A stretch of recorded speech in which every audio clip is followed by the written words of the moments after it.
Well, for more, let's speak with Joel Rubin, Executive Director of the American Jewish Congress and former Deputy Assistant Secretary of State, speaking to us from Chevy Chase, Maryland. Joel, great to have you back. So Secretary Blinken and Defense Secretary Austin heading to the Gulf, as I said, to give thanks to some of those countries which allowed themselves to be used at the very least as transit points for some of the refugees, some of them perhaps planning to absorb them, but maybe also reassure them of America's security commitments in the wake of Afghanistan. But do those countries have reason to start doubting those commitments after what they saw took place in Kabul?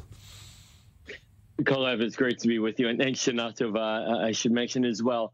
Look, these visits are critical for reassuring allies, absolutely. But as you point out, the allies stood by us, and the U.S. stood by these allies in this evacuation, as General Milley pointed out. It was the single largest evacuation ever conducted, and by air.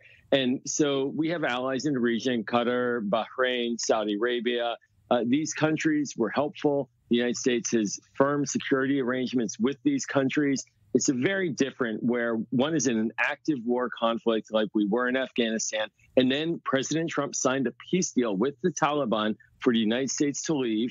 That's very different from having bases in countries like Qatar or on the Korean Peninsula or in Japan, where those security guarantees have been long-lasting, and the ones in the Gulf have been as well for decades on end. So I don't think it's an identical situation, but certainly they do want to see an American face coming to the region to show appreciation and continued backing. All right, so not an identical situation. I think no one's suggesting that U.S. troops are pulling out of those bases, those big bases that they have in some of those Gulf states.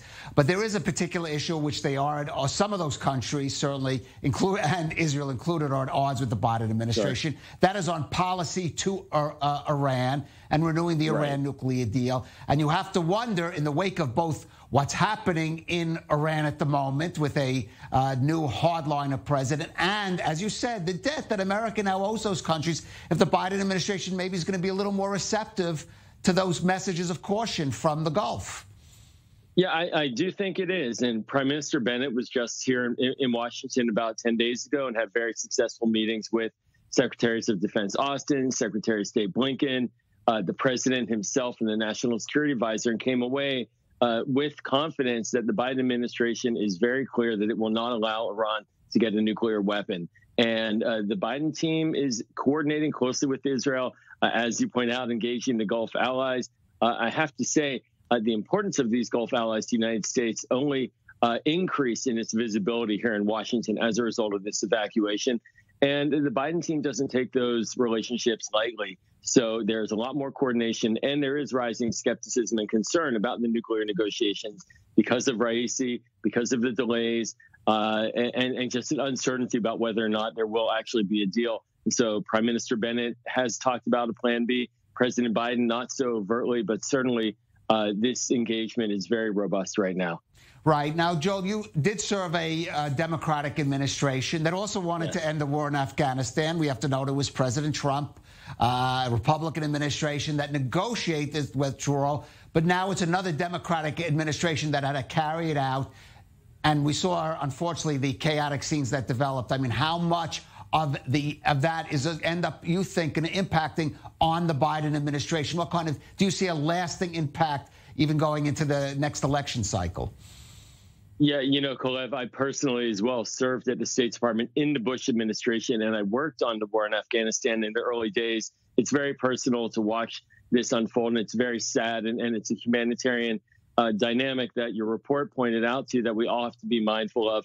And Americans are concerned. That's why we see a lot of support for refugees coming here to the United States. And there's a confusion right now in the polling because 3/4 of Americans support the withdrawal, but a majority disliked the way that it was handled. We'll see how that comes out politically. My fear is that the Republicans are going to start using this as a political attack ad without quite frankly, being realistic about the fact that a Republican president signed a peace deal with the Taliban, and that leaves them vulnerable. But Americans tend not to vote on foreign policy directly. They want commanders in chief to be strong, but they usually vote on domestic issues.